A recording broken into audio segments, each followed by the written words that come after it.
Saint Peter. Saint Peter, also known as Simon Peter, according to the New Testament, was one of the 12 apostles of Jesus Christ, leaders of the early Christian Church. He is venerated as a saint and considered to be the first bishop of Rome and first pope by the Roman Catholic Church. The New Testament indicates that Peter was the son of John, or Jonah, and was from the village of Bethsaida in the province of Galilee or Gaulonitis. His brother Saint Andrew was also an apostle. According to New Testament accounts, Peter was one of 12 apostles chosen by Jesus from his first disciples. Originally a fisherman, he played a leadership role and was with Jesus during events witnessed by only a few apostles, such as the Transfiguration. According to the Gospels, Peter confessed Jesus as the Messiah, was part of Jesus' inner circle, thrice denied Jesus, and preached on the day of Pentecost. According to Christian tradition, Peter was crucified in Rome under Emperor Nero Augustus Caesar. It is traditionally held that he was crucified upside down at his own request, since he saw himself unworthy to be crucified in the same way as Jesus Christ. Tradition holds that he was crucified at the site of the Clementine Chapel, while his mortal remains are contained in the underground Confessio of St. Peter's Basilica, where Pope Paul VI announced the excavated discovery of a 1st-century Roman cemetery in 1968. Every June 29 since 1736, a life-size statue of St. Peter has been crowned in St. Peter's Basilica with a papal tiara, ring of the fisherman, and papal vestments, as part of the feast of Saints Peter and Paul. By Catholic doctrine, the direct papal successor to St. Peter is Pope Francis. 2 general epistles in the New Testament are ascribed to Peter, but virtually all biblical scholars reject the Petrine authorship of both. The Gospel of Mark was traditionally thought to show the influence of Peter's preaching and eyewitness memories. Several other books bearing his name, the Acts of Peter, Gospel of Peter, Preaching of Peter, Apocalypse of Peter, and Judgment of Peter, are rejected by the Catholic Church and every other Christian church as apocryphal. Names and etymologies. Peter's original name was Shimon, or Simeon, Simon in modern English. He was later given the name Peter, a name derived from the Latin pteus, which is a masculinized form of the feminine Petra, which means rock, cf. petroleum. In Greek, the same idea holds. Petros is derived from Petra, Petra. The Latin word Petra is a loan word from Greek. Another version of this name is Aramaic, Simon Keeper, Classical Syriac, Shem Uwnki plus Simon Keeper, after his name in Hellenized Aramaic. The English and German Peter, the French Pierre, the Italian Pietro, the Spanish and Portuguese Pedro, the Polish and Russian Pietro derived from pteus. The derivation of rock is similar in several Romance languages. Spanish, Pedra, Italian, Petra, French, Pierre, Portuguese, Pedra, and the Romanian, Pietra, The Syriac or Aramaic word for rock is keeper, which in Greek became Greek, Petros, also meaning rock. He is also known as Simon Peter, Cephas, Greek, Kephas, and Kephar, Hebrew, Kep. Both Cephas and Kephar also mean rock. Catholic theologian Rudolf Pesch argues that the Aramaic Sephar means stone, ball, clump, clue, and that rock is only a connotation.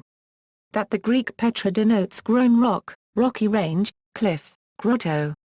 And that Petros means small stone, firestone, sling stone, moving boulder.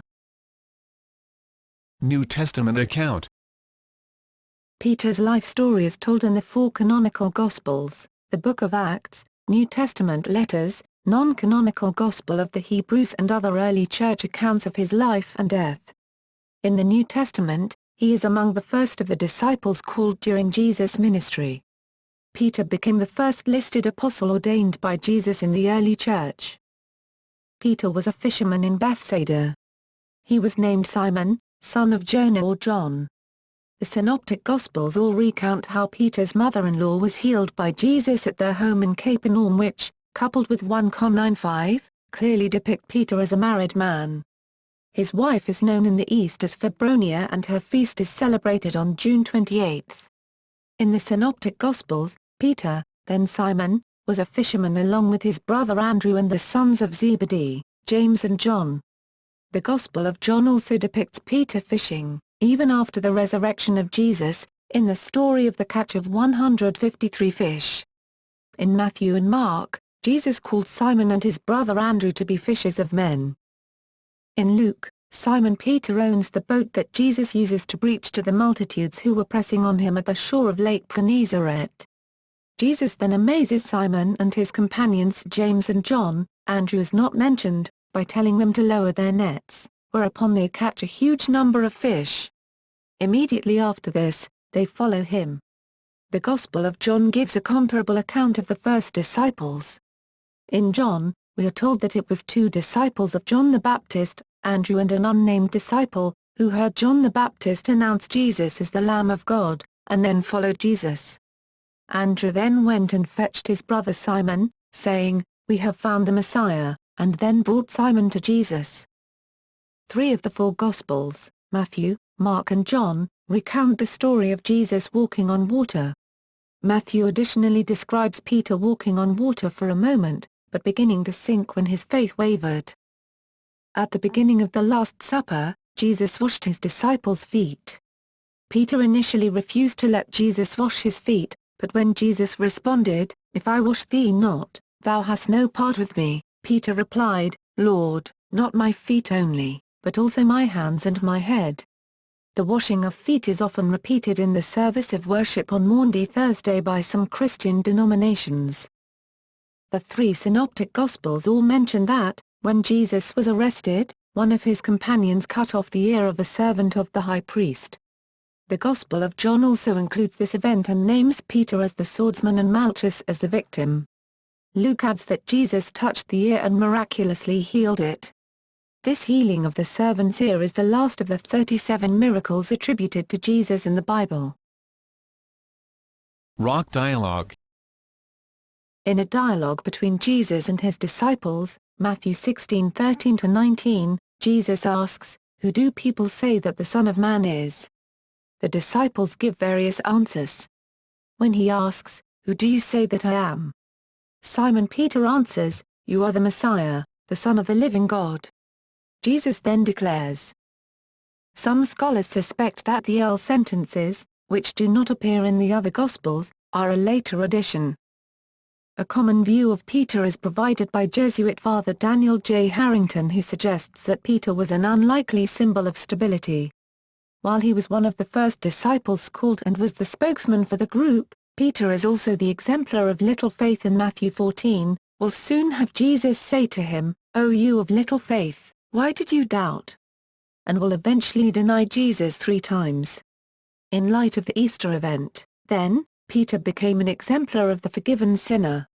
Outside the Catholic Church, a variety of opinion exists as to the interpretation of this passage with respect to what authority and responsibility, if any, Jesus was giving to Peter. In the Eastern Orthodox Church, this passage is interpreted as not implying a special prominence to the person of Peter, but to Peter's position as representative of the apostles. The word used for rock, Petra, grammatically refers to a small detachment of the massive ledge, not to a massive boulder. Thus, Orthodox sacred tradition understands Jesus' words as referring to the apostolic faith. The great majority of Western scholars concur with the interpretation that the rock was Peter, not Jesus himself or Peter's faith. Petros had not previously been used as a name, but in the Greek-speaking world it became a popular Christian name, after the tradition of Peter's prominence in the early Christian church had been established. Denial of Jesus by Peter. All 4 canonical Gospels recount that, during the Last Supper, Jesus foretold that Peter would deny him 3 times before the following cock crow, before the cock crows twice in Mark's account. The 3 synoptics and John describe the 3 denials as follows. A denial when a female servant of the high priest spots Simon Peter, saying that he had been with Jesus. According to Mark, but not in all manuscripts, the rooster crowed. Only Luke and John mention a fire by which Peter was warming himself among other people. According to Luke, Peter was sitting. According to John, he was standing. a denial when Simon Peter had gone out to the gateway, away from the firelight, but the same servant girl, Mark, or another servant girl, Matthew, or a man, Luke, and also John, for whom, though, this is the third denial, told the bystanders he was a follower of Jesus. According to John, the rooster crowed. A denial came when Peter's Galilean accent was taken as proof that he was indeed a disciple of Jesus. According to Matthew, Mark and Luke, the rooster crowed. John, though, does not mention the Galilean accent. Matthew adds that it was his accent that gave him away as coming from Galilee. Luke deviates slightly from this by stating that, rather than a crowd accusing Simon Peter, it was a third individual. The Gospel of John places the second denial while Peter was still warming himself at the fire, and gives us the occasion of the third denial acclaimed by someone to have seen him in the Garden of Gethsemane when Jesus was arrested. In the Gospel of Luke, Jesus' prediction of Peter's denial is coupled with a prediction that all the apostles, plural, would be sifted like wheat, but that it would be Peter's task, singular, when he had turned again, to strengthen his brethren. In a reminiscent scene in John's epilogue, Peter affirms 3 times that he loves Jesus. Resurrection appearances. In John's Gospel, Peter is the first person to enter the empty tomb, although the women and the beloved disciples see it before him. In Luke's account, the women's report of the empty tomb is dismissed by the apostles, and Peter is the only one who goes to check for himself. In fact, he runs to the tomb. After seeing the grave clothes he goes home, apparently without informing the other disciples.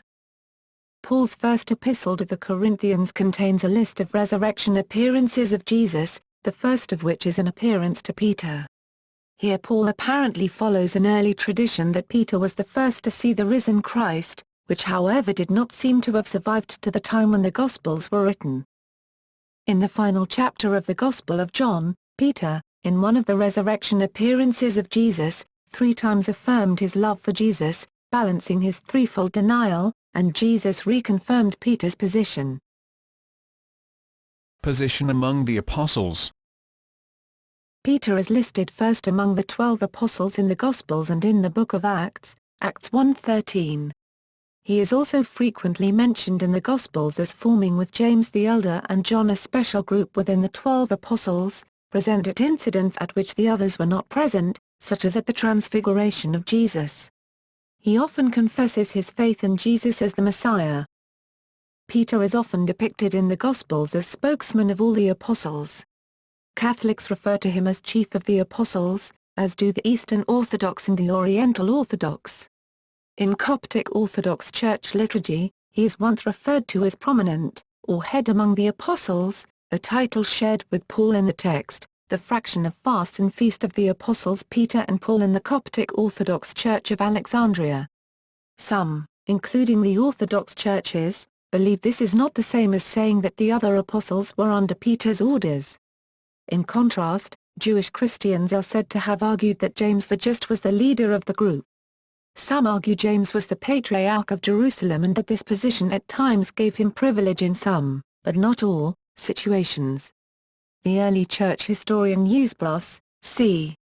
AD 325, records Clement of Alexandria, c.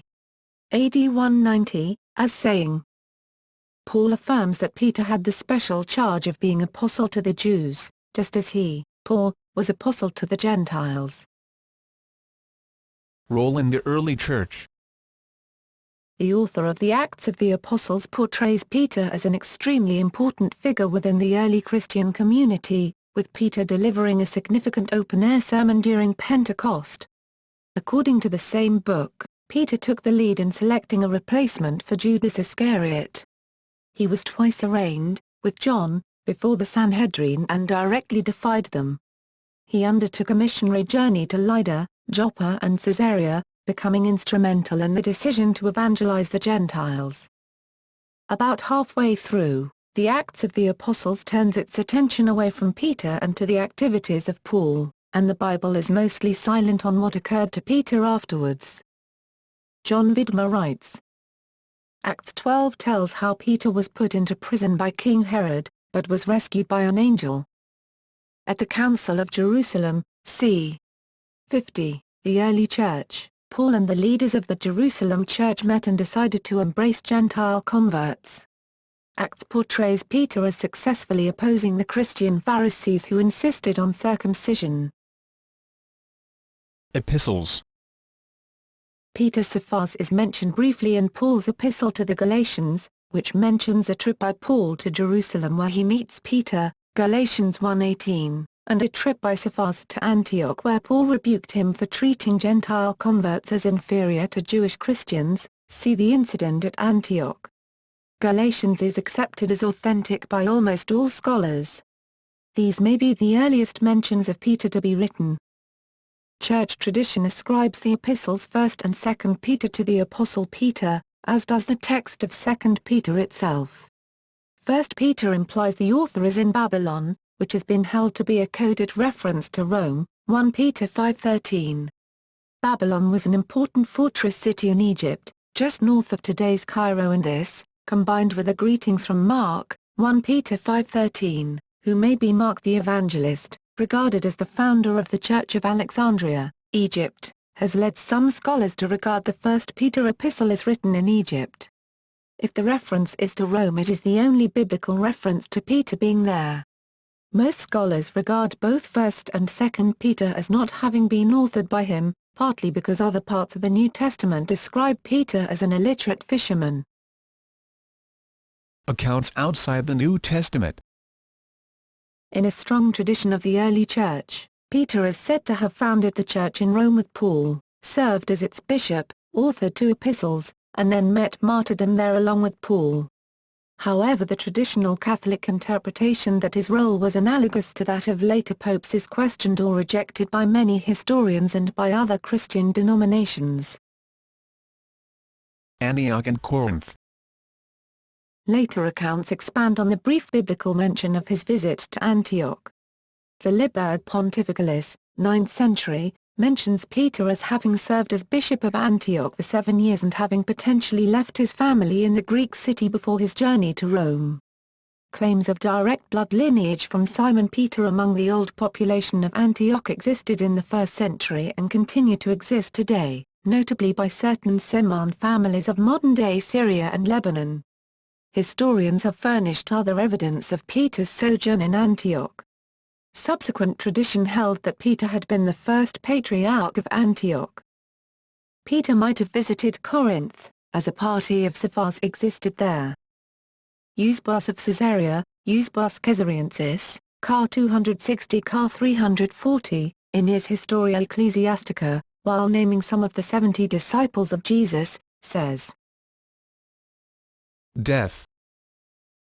In the epilogue of the Gospel of John, Jesus hints at the death by which Peter would glorify God, saying, "When you are old you will stretch out your hands, and another will dress you and take you where you do not want to go." This is interpreted by some as a reference to Peter's crucifixion. According to the 1911 Catholic Encyclopedia, Peter labored in Rome during the last portion of his life, and there his life was ended by martyrdom. The death of Peter is attested to by Tertullian at the end of the 2nd century, and by Origen and Eusebius, Church History 3:1. Origen wrote, "Peter was crucified at Rome with his head downwards, as he himself had desired to suffer."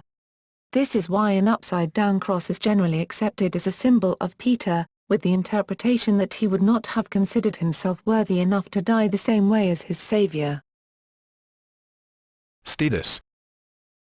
Saint Clement of Rome identifies Peter and Paul as the outstanding heroes of the faith. Papias reported that the Gospel of Mark was based on Peter's memoirs, a tradition still accepted by some scholars today. Martyrdom. The mention in the New Testament of the death of Peter says that Jesus indicated its form by saying, "You will stretch out your hands, and someone else will dress you and lead you where you do not want to go." Early church tradition, as indicated below, says Peter probably died by crucifixion, with arms outstretched, at the time of the Great Fire of Rome of the year 64. Margherita Guiducci, who led the research leading to the rediscovery of Peter's reputed tomb in its last stages, 1963 to 1968, concludes Peter died on October 13 AD 64 during the festivities on the occasion of the disymphoria of Emperor Nero. This took place 3 months after the disastrous fire that destroyed Rome, for which the Emperor, Nero, wished to blame the Christians. This disymphoria, regnal day anniversary, was an important one, exactly 10 years after Nero ascended to the throne, and it was as usual accompanied by much bloodshed. Traditionally, Roman authorities sentenced him to death by crucifixion. According to the apocryphal Acts of Peter, he was crucified head down. Tradition also locates his burial place where the Basilica of St. Peter was later built, directly beneath the basilica's high altar. Clement of Rome, in his letter to the Corinthians, chapter 5, written c. 80-98, speaks of Peter's martyrdom in the following terms: "Let us take the noble examples of our own generation. Through jealousy and envy the greatest and most just pillars of the church were persecuted, and came even unto death. Peter, through unjust envy, endured not 1 or 2 but many labors, and at last, having delivered his testimony, departed unto the place of glory due to him." The apocryphal Acts of Peter is also thought to be the source for the tradition about the famous phrase Quo vadis, Domin? Or Puhu pages, Curi? Which means, "Where are you going, Master?" According to the story, Peter, fleeing Rome to avoid execution, asked the question of a vision of Jesus, to which Jesus allegedly responded that he was going to Rome to be crucified again. On hearing this, Peter decided to return to the city to accept martyrdom. This story is commemorated in an Annibale Carracci painting. The Church of Quo Vadis, near the catacombs of St. Callistus, contains a stone in which Jesus' footprints from this event are supposedly preserved, though this was apparently an ex-voto from a pilgrim, and indeed a copy of the original, housed in the Basilica of St. Sebastian. The ancient historian Josephus describes how Roman soldiers would amuse themselves by crucifying criminals in different positions, and it is likely that this would have been known to the author of the Acts of Peter. The position attributed to Peter's crucifixion is thus plausible either as having happened historically or as being an invention by the author of the Acts of Peter. Death, after crucifixion head down, is unlikely to be caused by suffocation, the usual cause of death in ordinary crucifixion. Burial and relics. Catholic tradition holds that Peter's inverted crucifixion occurred at the spot now occupied by the Clementine Chapel in the grottos of St. Peter's Basilica, with the burial in St. Peter's tomb nearby. In 1950, human bones were found buried underneath the altar of St. Peter's Basilica. The bones have been claimed by many to have been those of Peter. An attempt to contradict these claims was made in 1953 by the excavation of what some believe to be St. Peter's tomb in Jerusalem. However, along with supposed tomb of Peter bearing his previous name Simon, but not Peter, tombs bearing the names of Jesus, Mary, James, John, and the rest of the apostles were also found at the same excavation, though all these names were very common among Jews at the time. In the 1960s, some previously discarded debris from the excavations beneath St. Peter's Basilica were re-examined, and the bones of a male person were identified. A forensic examination found them to be a male of about 61 years of age from the 1st century. This caused Pope Paul VI in 1968 to announce them most likely to be the relics of Apostle Peter. On November 24, 2013, Pope Francis revealed these relics of 9 bone fragments for the first time in public during a Mass celebrated in St. Peter's Square. Connection to Rome.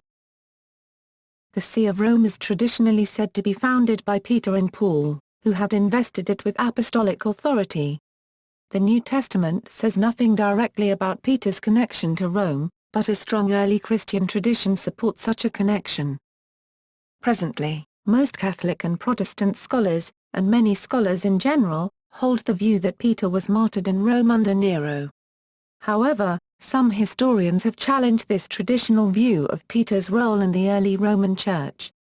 For instance, in 2009 and 2013, Otto Zwirlin, concluded in 2 extensive critical studies that there is not a single piece of reliable literary evidence, and no archaeological evidence either, that Peter ever was in Rome.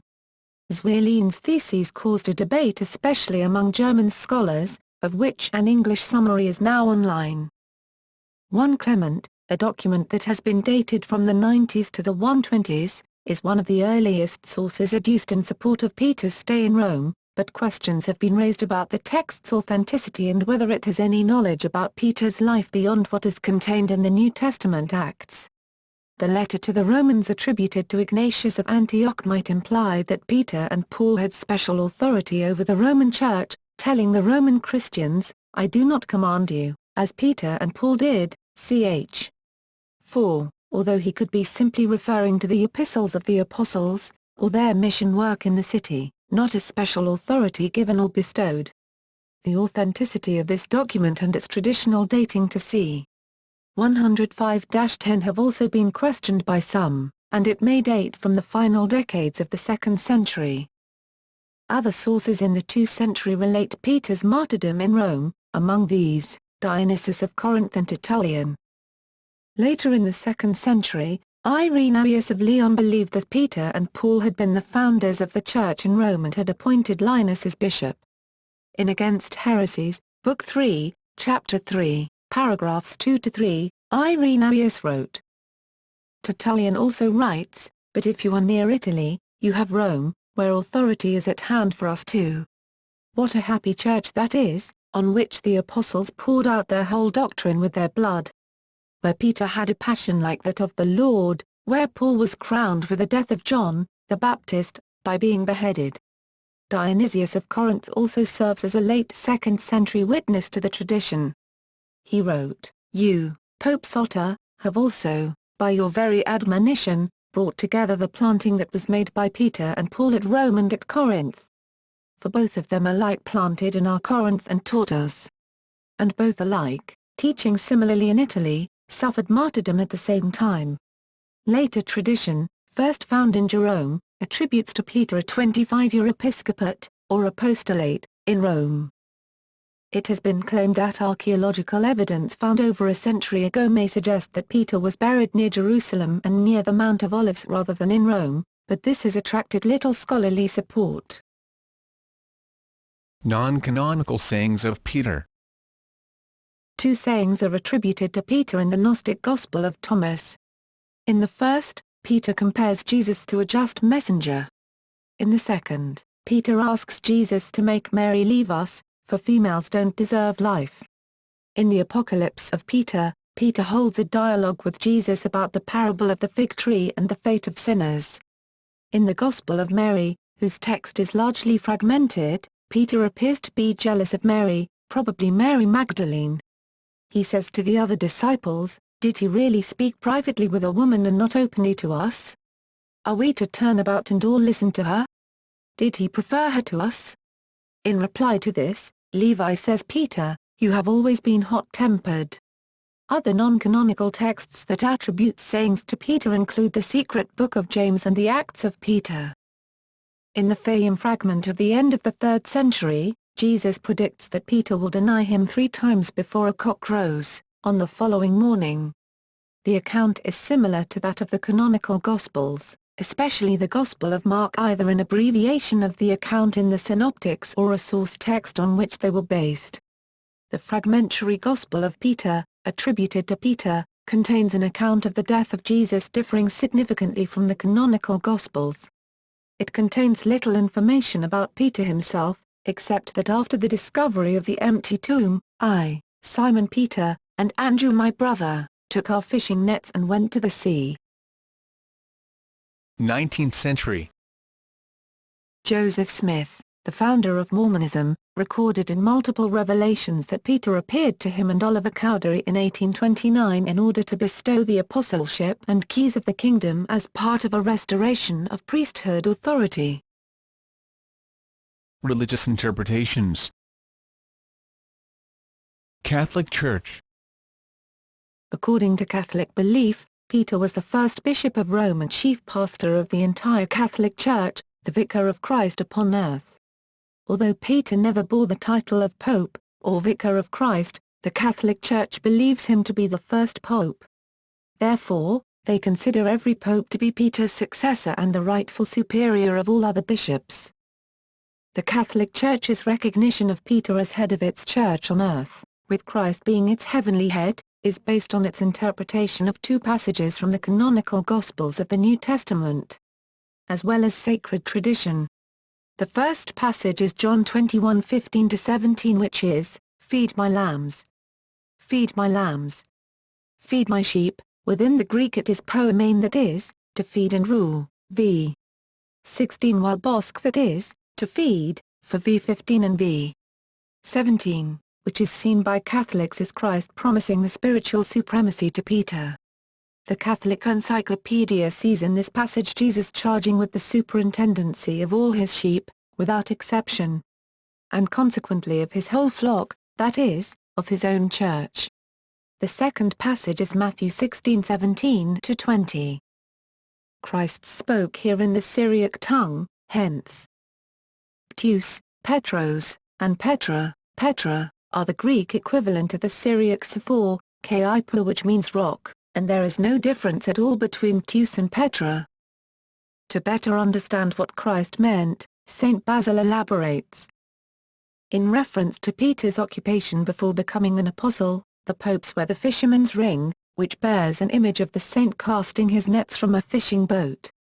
The keys used as a symbol of the pope's authority refer to the keys of the kingdom of heaven promised to Peter. The terminology of this commission of Peter is unmistakably parallel to the commissioning of Eliakim ben Hilkiah in Isaiah 22:15-23. Peter is often depicted in both Western and Eastern Christian art holding a key or a set of keys. Though the authenticity of this account has been challenged, the general consensus is that these are Jesus' words. Feast days. The Roman martyrology assigns June 29 as the feast day of both Peter and Paul, without thereby declaring that to be the day of their deaths. Augustine of Hippo says in his Sermon 295, one day is assigned for the celebration of the martyrdom of the two apostles. But those two were one. Although their martyrdom occurred on different days, they were one. This is also the feast of both apostles in the calendar of the Eastern Orthodox Church. In the Roman Rite, the feast of the Chair of St. Peter is celebrated on February 22, and the anniversary of the dedication of the two papal basilicas of St. Peter's and St. Paul's outside the walls is held on November 18. Before Pope John XXIII's revision in 1960, the Roman calendar also included on January 18 another feast of the Chair of St. Peter, denominated the Chair of St. Peter in Rome, while the February feast was then called that of the Chair of St. Peter at Antioch, and on August 1 the Feast of St. Peter in Chains. St. Peter's Basilica. In the early 4th century, the Emperor Constantine I decided to honor Peter with a large basilica. Because the precise location of Peter's burial was so firmly fixed in the belief of the Christians of Rome, the church to house the basilica had to be erected on a site that was not convenient to construction. The slope of the Vatican Hill had to be excavated, even though the church could much more easily have been built on level ground only slightly to the south. There were also moral and legal issues, such as demolishing a cemetery to make room for the building. The focal point of the basilica, both in its original form and in its later complete reconstruction, is the altar located over what is said to be the point of Peter's burial. Protestants and other views. A major debate between Catholics and Protestants centers on Matthew 16:18, where Jesus tells Peter, "You are Peter, and on this rock I will build my church." Catholics interpret the verse as saying that Jesus would build his church on Peter, the apostle. The traditional Catholic interpretation has been that Jesus told Peter, "Rock," that he would build his church on this rock, Peter, and that Peter was made the shepherd of the apostolic flock, hence their assertion of the primacy of the Roman pontiff. Meaning of rock. In the original Greek the word translated as Peter is Petros, Petros, and that translated as rock is Petra, Petra, two words that, while not identical, give an impression of one of many times when Jesus used a play on words. Furthermore, since Jesus presumably spoke to Peter in their native Aramaic language, he would have used kafar in both instances. The Peshitta text and the Old Syriac text use the word kifar for both Peter and rock in Matthew 16:18. John 1:42 says Jesus called Simon Cephas, as does Paul in some letters. He was instructed by Christ to strengthen his brethren, that is, the apostles. Peter also had a leadership role in the early Christian church at Jerusalem according to the Acts of the Apostles chapters 1-2, 10-11, and 15. Early Catholic Latin and Greek writers, such as St. John Chrysostom, considered the foundation rock as applying to both Peter personally and his confession of faith, or the faith of his confession, symbolically, as well as seeing Christ's promise to apply more generally to his 12 apostles and the church at large. This double-meaning interpretation is present in the current Catechism of the Catholic Church. Protestant counterclaims to the Catholic interpretation are largely based on the difference between the Greek words translated rock in the Matthean passage. In Classical Attic Greek petros, masculine, generally meant pebble, while petra, feminine, meant boulder, or cliff. Accordingly, taking Peter's name to mean pebble, they argue that the rock in question cannot have been Peter, but something else, either Jesus himself, or the faith in Jesus that Peter had just professed. However, the New Testament was written in Koine Greek, not Attic Greek, and some authorities say no significant difference existed between the meanings of Petros and Petra. However, even though the feminine noun Petra is translated as rock in the phrase "on this rock I will build my church," the word Petra in Greek, is also used at 1 Cor 10:4 in describing Jesus Christ, which reads, "They all ate the same spiritual food and drank the same spiritual drink. For they drank from the spiritual rock that accompanied them, and that rock was Christ." Although Matthew 16 is used as a primary proof text for the Catholic doctrine of papal supremacy, Protestant scholars say that prior to the Reformation of the 16th century, Matthew 16 was very rarely used to support papal claims. Their position is that most of the early and medieval church interpreted the rock as being a reference either to Christ or to Peter's faith, not Peter himself. They understand Jesus' remark to have been his affirmation of Peter's testimony that Jesus was the Son of God. Despite this claim, many fathers saw a connection between Matthew 16:18 and the primacy of Peter and his office, such as Tertullian, writing, "The Lord said to Peter, on this rock I will build my church, I have given you the keys of the kingdom of heaven. Whatever you shall have bound or loosed on earth will be bound or loosed in heaven. Upon you," he says, "I will build my church. And I will give to you the keys, not to the church." Other theologically conservative Christians, including confessional Lutherans, also rebut comments made by Carl Keating and D. A. Carson, who claim that there is no distinction between the words Petros and Petra in Koine Greek. The Lutheran theologians state that the dictionaries of Koine NT Greek, including the authoritative Baudanker Gingrich lexicon, indeed list both words and the passages that give different meanings for each. The Lutheran theologians further note that partial Protestant support. Partial support for the Catholic position comes from one of Protestantism's most distinguished church historians, Oscar Cullmann, a Lutheran theologian. He disagrees with Luther and the Protestant reformers who held that by rock Christ did not mean Peter, but meant either himself or the faith of his followers. He believes the meaning of the original Aramaic is very clear, that kafar was the Aramaic word for rock, and that it was also the name by which Christ called Peter. Yet, Cullmann sharply rejects the Catholic claim that Peter began the papal succession.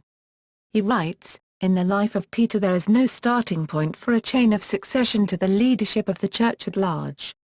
While he believes the Matthew text is entirely valid and is in no way spurious, he says it cannot be used as warrant of the papal succession. Cullmann concludes that while Peter was the original head of the apostles, Peter was not the founder of any visible church succession. There are other Protestant scholars who also partially defend the historical Catholic position about rock. Taking a somewhat different approach from Cullmann, they point out that the Gospel of Matthew was not written in the classical Attic form of Greek, but in the Hellenistic Koine dialect in which there is no distinction in meaning between Petros and Petra. Moreover, even in Attic Greek, in which the regular meaning of Petros was a smallish stone, there are instances of its use to refer to larger rocks, as in Sophocles, Oedipus at Colonus v. 1595, where Petros refers to a boulder used as a landmark, obviously something more than a pebble. In any case, a Petros-Petra distinction is irrelevant considering the Aramaic language in which the phrase might well have been spoken. In Greek, of any period, the feminine noun Petra could not be used as the given name of a male, which may explain the use of Petros as the Greek word with which to translate Aramaic kafar. Yet, still other Protestant scholars believe that Jesus in fact did mean to single out Peter as the very rock which he will build upon, but that the passage does nothing to indicate a continued succession of Peter's implied position. They assert that Matthew uses the demonstrative pronoun tot, which allegedly means this very, or this same, when he refers to the rock on which Jesus' church will be built. He also uses the Greek word for, and, kai. It is alleged that when a demonstrative pronoun is used with kai, the pronoun refers back to the preceding noun. The second rock Jesus refers to must then be the same rock as the first one. And if Peter is the first rock, he must also be the second. Eastern Orthodox. The Eastern Orthodox Church regards Apostle Peter, together with Apostle Paul, as preeminent apostles. Another title used for Peter is Chorephus, which could be translated as choir director, or lead singer. The Church recognizes Apostle Peter's leadership role in the early Church, especially in the very early days at Jerusalem, but does not consider him to have had any princely role over his fellow apostles. The New Testament is not seen by the Orthodox as supporting any extraordinary authority for Peter with regard to faith or morals. The Orthodox also hold that Peter did not act as leader at the Council of Jerusalem, but as merely one of a number who spoke. The final decision regarding the non-necessity of circumcision, and certain prohibitions, was spelled out by James, the brother of the Lord, though Catholics hold James merely reiterated and fleshed out what Peter had said, regarding the latter's earlier divine revelation regarding the inclusion of Gentiles. Eastern and Oriental Orthodox do not recognize the Bishop of Rome as the successor of St. Peter, but the Ecumenical Patriarch of Constantinople sends a delegation each year to Rome to participate in the celebration of the Feast of Sts. Peter and Paul. In the Ravenna document of October 13, 2007, the representatives of the Eastern Orthodox Church agreed that Rome, as the church that presides in love according to the phrase of St. Ignatius of Antioch, to the Romans, prologue, occupied the first place in the taxis, and that the Bishop of Rome was therefore the protos among the patriarchs, if the papacy unites with the Orthodox Church. They disagree, however, on the interpretation of the historical evidence from this era regarding the prerogatives of the Bishop of Rome as protos, a matter that was already understood in different ways in the first millennium. With regard to Jesus' words to Peter, "Thou art Peter, and upon this rock I will build my church," the Orthodox hold Christ is referring to the confession of faith, not the person of Peter as that upon which he will build the church. This is allegedly shown by the fact that the original Greek uses the feminine demonstrative pronoun when he says upon this rock, tot te Petra. Whereas, grammatically, if he had been referring to Peter, he would allegedly have used the masculine. This gender distinction argument is also held by some Protestants.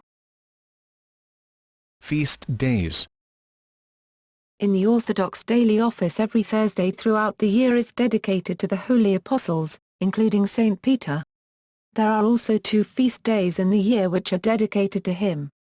June 29, Feast of Saints Peter and Paul. This is a major feast day and is preceded by a period of Lenten fasting known as the Apostles' Fast. January 16, Veneration of the precious chains of the holy and all-glorious Apostle Peter, commemorating both the chains which Acts 12:1-11 says miraculously fell from him, and the chains in which he was held before his martyrdom by Nero. Syriac Orthodox Church. The fathers of the Syriac Orthodox Church tried to give a theological interpretation to the primacy of Apostle Peter. They were fully convinced of the unique office of Peter in the primitive Christian community. Ephraim, Ephraite and Maruthas, who were supposed to have been the best exponents of the early Syriac tradition, unequivocally acknowledged the office of Peter. The Syriac fathers, following the rabbinic tradition, call Jesus Kephar, for they see rock in the Old Testament as a messianic symbol, yet the old Maronite Syriacs of Lebanon still refer to Saint Peter as Saint Simon the Generous, or Simon Karam. When Christ gave his own name Kephar to Simon, he was giving him participation in the person and office of Christ. Christ, who is the Kephar and shepherd, made Simon the chief shepherd in his place and gave him the very name Kephar, and said that on Kephar he would build the church. Ephraim shared the common Syriac tradition. The hymn Kephar is in fact another name of Jesus, and Simon was given the right to share the name. The person who receives somebody else's name also obtains the rights of the person who bestows the name. Ephraim makes the stone taken from Jordan a type of Peter. He wrote, "Jesus son of Nun set up the stones for a witness in Israel." Jesus our Saviour called Simon Kephar Seroto and set him as the faithful witness among nations.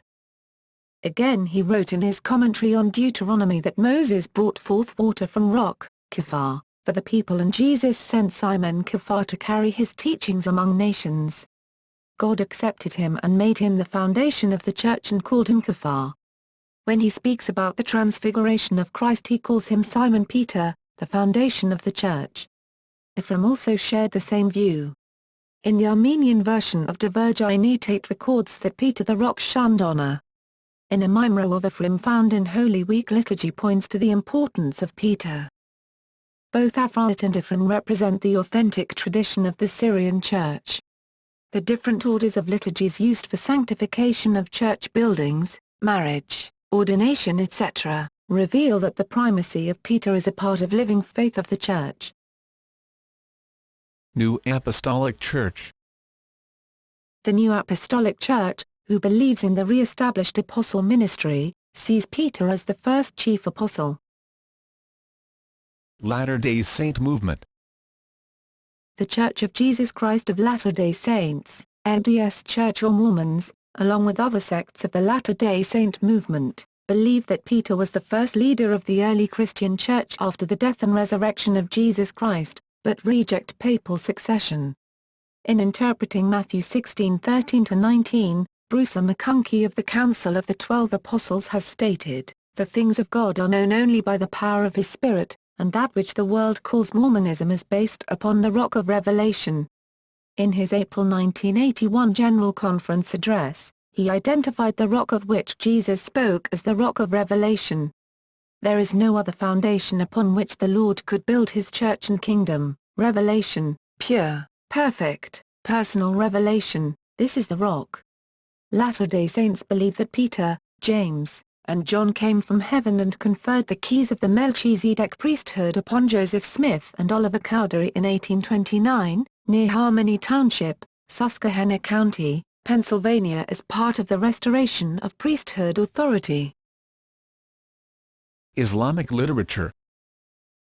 Muslims consider Jesus a prophet of God. The Quran also speaks of Jesus's disciples but does not mention their names, instead referring to them as helpers to the prophet of God. Muslim exegesis in Quran commentary, however, names them and includes Peter among the disciples. An old tradition, which involves the legend of Habib the carpenter, mentions that Peter was one of the 3 disciples sent to Antioch to preach to the people there. Shia Muslims see a parallel in the figure of Peter to Ali at Muhammad's time. They look upon Ali as being the vicegerent, with Muhammad being the prophet. Likewise, they see Peter as the vicegerent, behind Jesus the prophet and Moses.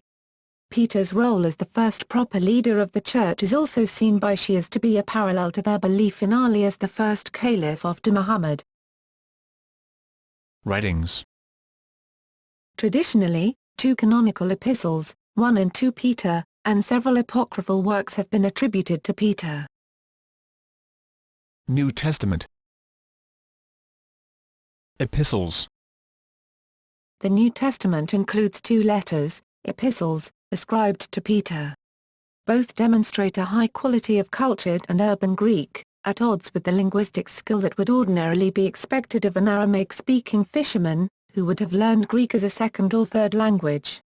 The textual features of these 2 epistles are such that a majority of scholars doubt that they were written by the same hand. Some scholars argue that theological differences imply different sources, and point to the lack of references to 2 Peter among the early Church Fathers. Daniel B. Wallace, who maintains that Peter was the author, writes that, for many scholars, the issue of authorship is already settled, at least negatively. The Apostle Peter did not write this letter, and that the vast bulk of NT scholars adopts this perspective without much discussion.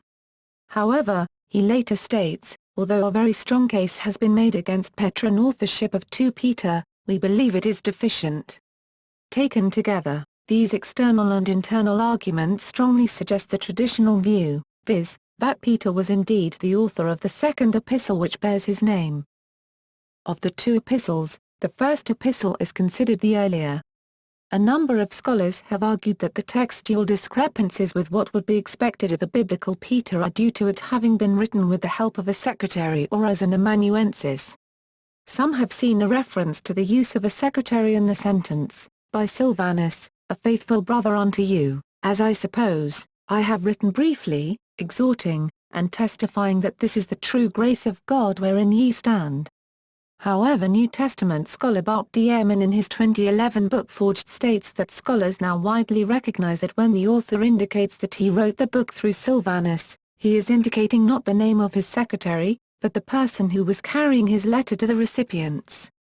The letter refers to Roman persecution of Christians, apparently of an official nature.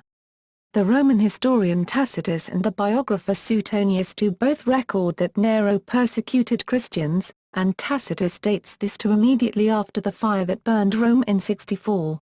Christian tradition, for example Eusebius of Caesarea, History Book 2, 24.1, has maintained that Peter was killed in Nero's persecution, and thus had to assume that the Roman persecution alluded to in 1 Peter must be this Neronian persecution. On the other hand, many modern scholars argue that 1 Peter refers to the persecution of Christians in Asia Minor during the reign of the Emperor Domitian, 81–96, as the letter is explicitly addressed to Jewish Christians from that region.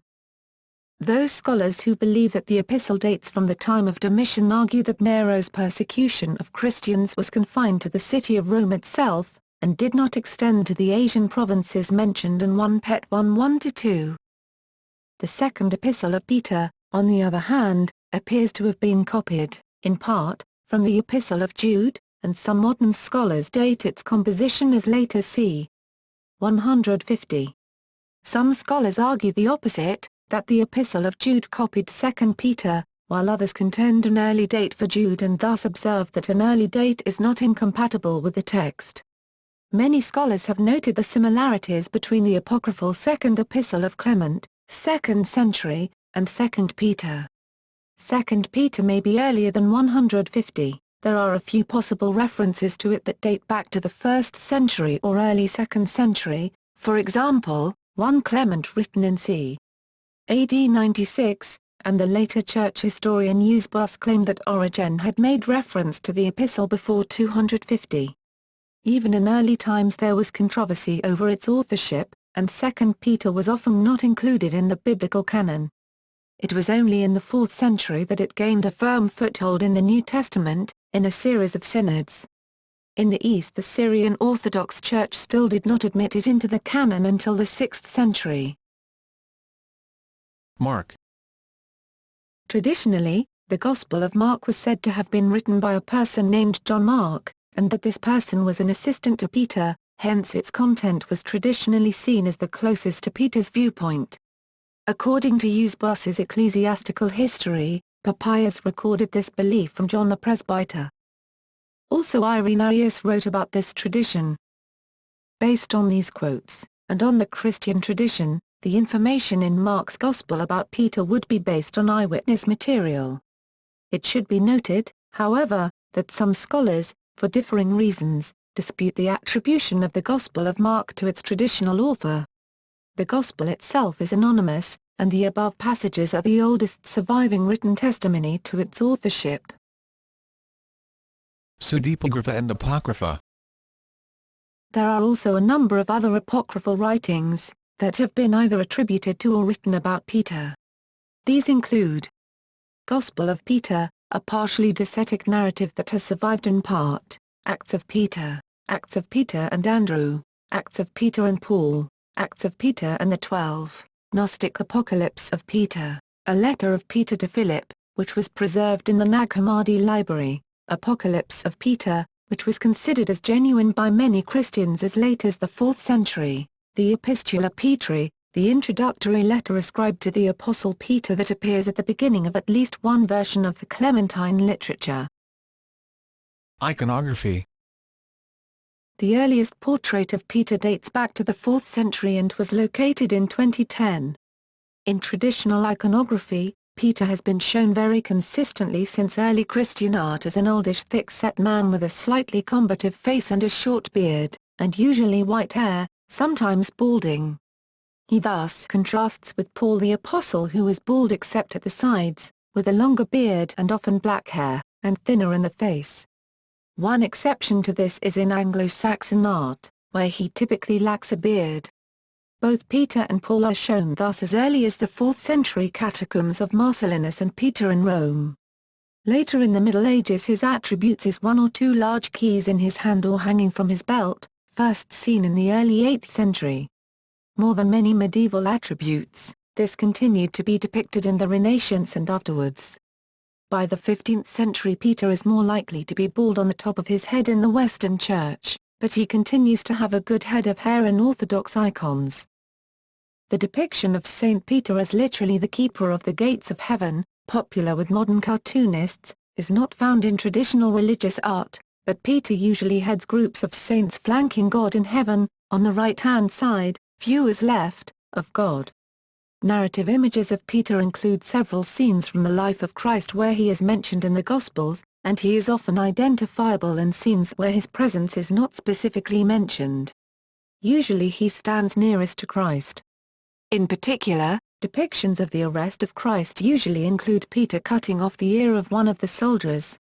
Scenes without Jesus include his distinctive martyrdom, his rescue from prison, and sometimes his trial. In the Counter-Reformation scenes of Peter hearing the cock crow for the 3rd time became popular, as a representation of repentance and hence the Catholic sacrament of confession or repentance. Popular culture. Over the years St. Peter has evolved into a stock character that is now widely used in jokes, cartoons, comedies, dramas, and plays.